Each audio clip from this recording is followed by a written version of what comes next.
नमस्कार, प्रभात साखी news network पर आप सभी का स्वागत है। पश्चिम बंगाल के मुर्शिदाबाद जिले में आज निलंबित टीएमसी विधायक हुमायूं कबीर ने बेलडांगा में प्रस्तावित बाबरी मस्जिद शैली की मस्जिद का शिलान्यास कर दिया। इस कार्यक्रम को लेकर जिले में अभूतपूर्व सुरक्षा बंदोबस्त किए गए थे, क्योंकि भारी भीड़ उमड़ने की आशंका थी। साथ ही प्रशासन का प्राथमिक लक्ष्य राष्ट्रीय राजमार्ग 12 पर यातायात सुचारू रखना था। हुमायूं कबीर ने कार्यक्रम से पहले दावा किया था कि उनके प्रयासों को बाधित करने के लिए साजिशें की जा रही हैं, पर उन्होंने विश्वास जताया था कि लाखों लोग ऐसे प्रयासों को विफल कर देंगे।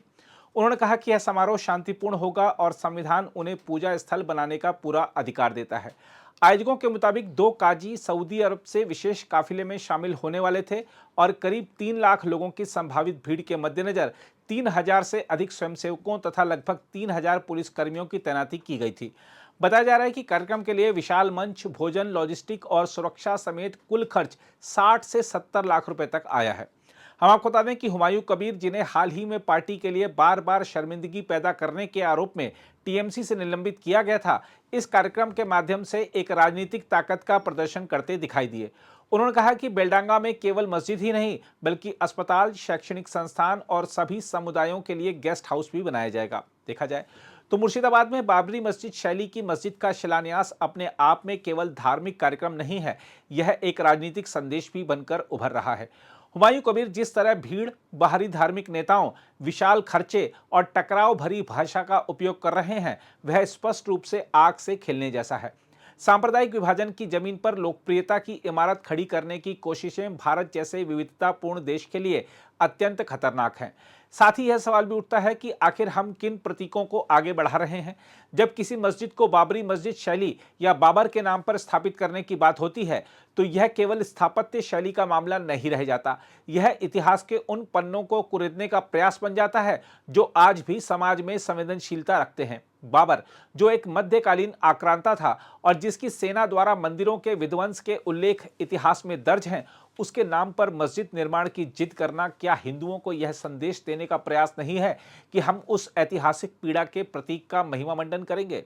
किसी भी धर्म के लिए पूजा स्थल बनाना उसका अधिकार है, लेकिन क्या वह अधिकार इस रूप में इस्तेमाल होना चाहिए कि वह सामाजिक समरसता को पीछे धकेल दे? ध्यान देने वाली बात यह भी है कि स्वयं अयोध्या में नई मस्जिद परियोजना, जहां कानूनन तय स्थान पर शांतिपूर्वक निर्माण होना है, वह वर्षों से धीमी गति और न्यूनतम दान राशि के चलते संघर्ष कर रही है।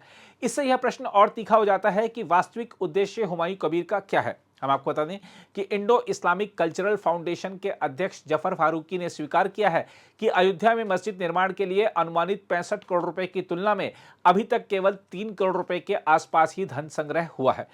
यदि हुमायूं कबीर को मस्जिद की इतनी ही चिंता है, तो उन्होंने सुप्रीम कोर्ट के आदेश से बनवाई जा रही मस्जिद के लिए आगे आना चाहिए था, न कि अपनी राजनीति चमकाने और सांप्रदायिक विभाजन पैदा करने का प्रयास करना चाहिए था। देखा जाए तो भारत में किसी भी समुदाय का गर्व इतिहास के संघर्षों को दोहराने में नहीं, बल्कि नए भविष्य का निर्माण करने में है। चाहे मंदिर हो या मस्जिद, अगर उनका नाम, आकार, भाषा या आयोजन समाज को विभाजित करता है, तो हमें यह सोचने की जरूरत है कि आखिर हम किस दिशा में जा रहे हैं। धर्म का सम्मान करें, इतिहास से सीखें, पर राजनीतिक लाभ के लिए भावनाओं की आग पर घी ना डालें। यही संदेश आज सबसे अधिक प्रासंगिक है। बहरहाल, आइए देखते हैं हुमायूं कबीर क्या कह रहे हैं और उनके आज के कृत्य पर क्या प्रतिक्रियाएं सामने आ रही हैं। ঘৃণাও করি না, অশ্রদ্ধাও করি না। আমার ধর্মের প্রতি আমরা যেমন আস্থাশীল, তেমনি অন্য ধর্মের প্রতিও আমরা শ্রদ্ধাশীল।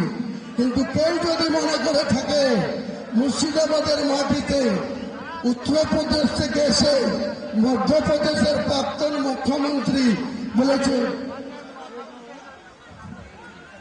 एक एक ईटा फूल लेंगे, इतना हिम्मत उमा जी आपको नहीं होगी। बंगाल में जो 37% मुसलमान आबादी है, ये शहीद हो जाएगी, लेकिन ये बाबरी मस्जिद का एक भी ईटा नहीं फूलने देंगे। मेरा चैलेंज है, उमा जी आपको चैलेंज कर रहा है। जो मेरा शेर लेने के लिए घोषित किया, उनको भी नहीं सतर्क कर रहे हैं, चेतावनी दे रहा है, जब ऐसा मत कीजिए।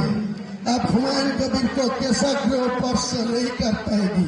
खुद महान अल्लाह तआला सृष्टिकर्ता मुसलमान के पास है, कुरान के हिफाजत के लिए है। ये मेरा जो 1992 साल 6 दिसंबर जो मस्जिद को रिमूव कर दिया, तोड़ दिया, डिमोलिशन कर दिया, वो बाबरी मस्जिद बेलडंगा में बनेगी, बनेगी, बनेगी। उनके साथ एक इस्लामिक हॉस्पिटल भी होगी 500 बेड में। यहाँ का जो मेडिकल कॉलेज है वहाँ कोई परिसेवा ठीक ठाक नहीं मिलती। एक के बेड में 3 को पेशेंट को वहाँ रुकने होते हैं। तो मैं यही बोलना चाहता हूँ, यहाँ अब शुद्ध मस्जिद नहीं बनेगी, हॉस्पिटल भी बनेगी, मेडिकल कॉलेज भी बनेगी, एक रेस्टोरेंट कम होटल भी बनेगी, एक पार्क भी बनेगी, एक हेलीकॉप्टर लाने के लिए एक हेलीपैड भी बनेगी। Total budget 300 crore, total budget 300 crore. मेरे को इंडिया को एक बहुत बड़ा शिल्पपति, उनको 4000 करोड़ का फाइल है, वो मुझे वादा किया आपको पास कर मैं 80 करोड़ रुपया भेजूंगा। भारतवर्ष के मुसलमान के ज्यादा से ज्यादा पैसा है, कौन रखेगी बाबरी मस्जिद, कौन लगेगी इस्लामिक हॉस्पिटल, कौन रखेगी यह विश्वविद्यालय, कोई रुकने वाला नहीं है। मैं यही वादा कर रहा हूँ, आपको जानकारी के लिए बोल रहा है। आज कोई पॉलिटिकल बात नहीं बोलेंगे। अगले 22 तारीख आने दीजिए, उसी दिन में बहरमपुर टेक्सटाइल में क्या अगले दिन होगी वो पता मिल जाएगी सारे इंडिया के लोग को, सारे बंगाल के लोग को। तो मेरा ज्यादा बोलने का कोई मौका नहीं है। अली अफजल भाई 2-4 कथा बोलेंगे, कोई कुछ बोलने चाहिए तो बोलेंगे। मैं ठीक 1:30 बजे और एक बात है, जमार लगा दिया, कोई टेलीफोन में कनेक्शन नहीं हो रहा है, कोई इंटरनेट भी नहीं चल रहा है, तो मैं इंटरनेट में भित्ति स्थापन करने का बात है तो नहीं होगी। तो ऐसे ही नहीं प्रीति से काची देके वो भित्ति स्थापन करा देगी। कोई रुक नहीं सकता, कोई रुक नहीं सकता। बाबरी मस्जिद होगा, होगा, होगा। ये मेरा मुसलमान का वादा है। वो मुसलमान के दिल में जो आचार पड़ा 33 साल पहले, उनको फिर ठोस होने के लिए ये मस्जिद बन चुका है, बनेगी, बनेगी, बनेगी। नारे तकबीर, नारे तकबीर, नारे तकबीर। अस्सलाम वालेकुम। अस्सलाम वालेकुम। जोर से बोलिए नारे तकबीर। एक बार जोर से बोलिए नारे तकबीर। एक बार जोर बोलिए हुमायूं कबीर जिंदाबाद। पीर मुजाहिद हुमायूं कबीर जिंदाबाद। সাথে সৌদি আরব থেকে যে দুজন বিশিষ্ট অতিথি এখানে আছেন ওনারাও থাকবেন। আমাকে ওনারা প্রধান অতিথি হিসেবে ইনভাইট করেছে। ইনশাল্লাহ আমরা যাব, আপনারা এই এলাকার যে যা পারবেন ভরতপুরের জলসায় একটু উপস্থিত হবেন। আসসালামু আলাইকুম। लेता है पत्थर से घुसने के बाद और बेल लगाते मस्जिद बाबरी मस्जिद होगा हुमायूं को थप्पड़ खाने का बाद হুমায়ুনের থাপ্পড় খেলো, তারপরে বাবরি মসজিদ খুঁজছে ভাঙা হলো, অযোধ্যাতে তৈরি হবে মুর্শিদাবাদে। এটাই আমাদের কাজ।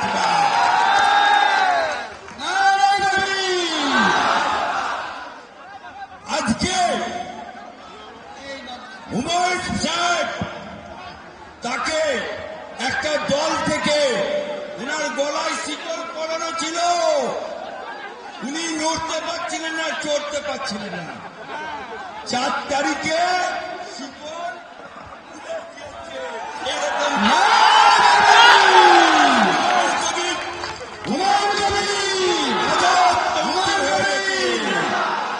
আপনারা হুমায়ুন ভাইয়ের সাথে আছেন, আছেন, সাথে আছেন, সাথ ছাড়বেন না তো? পুলিশের ভাড়া সাথ ছাড়বেন না তো?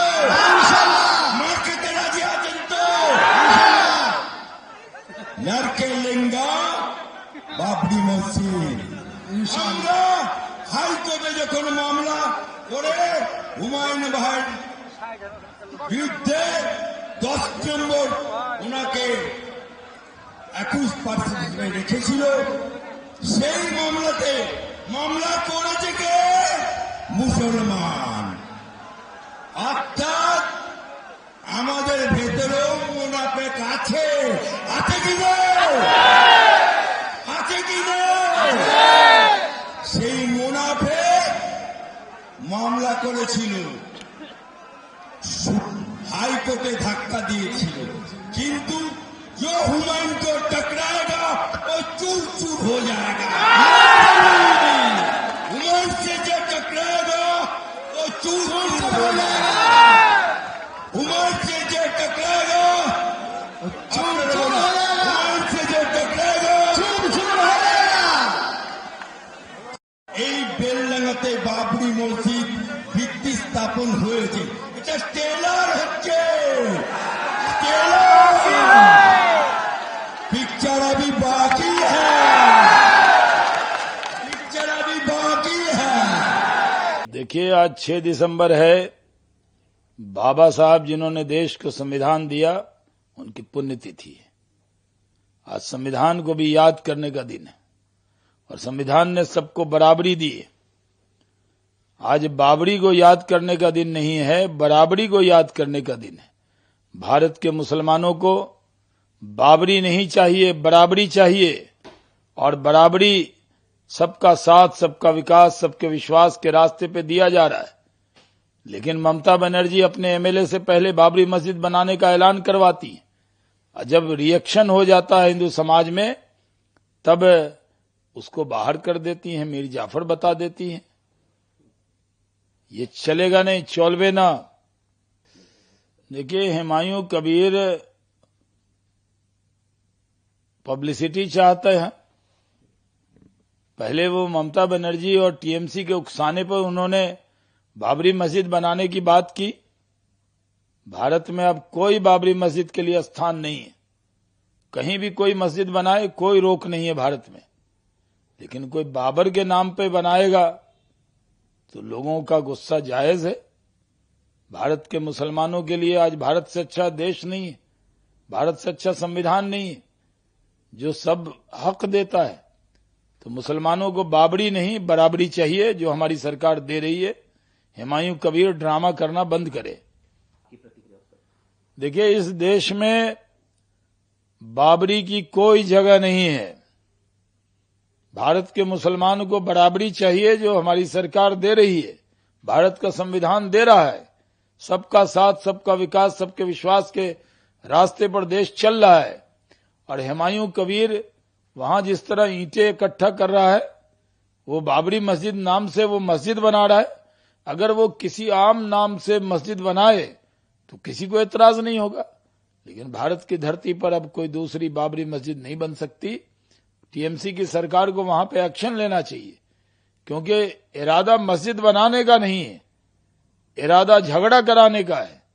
और ये नीयत हुमायूं कबीर के है कि बाबरी मस्जिद बनाकर हिंदुस्तान में तनाव पैदा किया जाए, जो कहीं से भी स्वीकार नहीं है। बने रहने दो ना। अब तो स्टेट स्पॉन्सर होता है कि सामाजिक स्वार्थ बिगाड़ना है। जब सरकारी सामाजिक स्वार्थ बिगाड़ने पर लग जाए तो फिर सामाजिक सुधारने की जिम्मेदारी नागरिकों की है। अब तो सरकार बिगाड़ने पे लगी रहती है। मानसिक रूप से विकृत लोग हैं।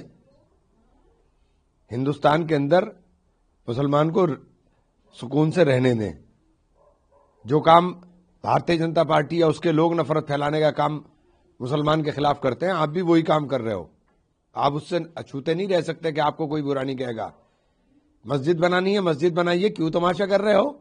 अपनी राजनीति को चमकाने के लिए तुम मस्जिद का इस्तेमाल करोगे। मस्जिद सियासत के लिए है, मस्जिद इबादत के लिए है सिर्फ। मुझे नहीं पता ममता जी क्या करार देंगी, लेकिन मेरी नजर में वो वाहियात आदमी है। नहीं, हमले की क्या बात है? वो बीजेपी का, वो 2019 के अंदर बीजेपी से इलेक्शन लड़ा था, बीजेपी की विचारधारा का आदमी है। आज ये नफरत की बात जो भारतीय जनता पार्टी और उनके सहयोगी लोग उधर करते हैं, ये इधर की तरफ भेज दिया अपना एजेंट। ऐसे लोगों को तो पहचानना पड़ेगा ना। बाबरी मस्जिद के नाम, मस्जिद बनानी है, मस्जिद बनाते, मस्जिद के नाम पर सियासत क्यों कर रहे हो? और वहां के लोगों को इसका सख्त जवाब देना चाहिए। मुर्शिदाबाद के लोगों को, देश के अंदर रहने वाले मुसलमानों के बारे में भी सोचें, जो छुटके हुए हैं, जो छोटी छोटी जगहों पर थोड़े थोड़े उसके अंदर रह रहे हैं। तुम एक जगह अगर बहुसंख्यक हो जाओगे तो वहां नफरत फैलाओगे तो इनके खिलाफ नफरत नहीं होगी मुल्क के अंदर क्या? तो बीजेपी से चुनाव लड़ने का मतलब बीजेपी का एजेंट होता और क्या हो गया? और क्या हो गया? और क्या हो गया? बीजेपी ने अपने एजेंट सब जगह बैठा रखे हैं। तो आप कांग्रेस भी कहेगी बीजेपी का एजेंट, कांग्रेस भी ममता जी बंद क्यों नहीं करती? ममता जी बंद करें ना। ममता जी को सख्त एक्शन दिखाना चाहिए। उनको काहे का डर लग रहा है? मैं बहैसियत मुसलमान कह रहा हूं, सख्ती के साथ एक्शन करें, बंद करें। ये तमाशा नहीं चलेगा। मस्जिद बनानी है, मस्जिद बनाओ, लेकिन मस्जिद का नामांकन इस तरह नहीं होगा कि तुम नामांकन करोगे नफरत के नाम के ऊपर। तो बीजेपी से जब वो निकले तो फिर टीएमसी में ममता बनर्जी लीक क्यों? तो ये तो बात ममता जी जवाब देंगी, मैं थोड़ी जवाब दूंगा। ये जवाब तो ममता जी देंगी, मैं थोड़ी दूंगा ना। ममता जी फिक्स गेम न करने की कोशिश ना करें, सख्ती के साथ एक्शन लेकर के बताएंगे हाँ ये लिया जाता है एक्शन। अगर आप भी लेना चाहते हैं देश दुनिया की तमाम जानकारी तो आज ही सब्सक्राइब करें हमारे चैनल को। साथ ही नीचे दिए बेल आइकन को जरूर दबाएं ताकि हर अपडेट आप तक पहुंच सके।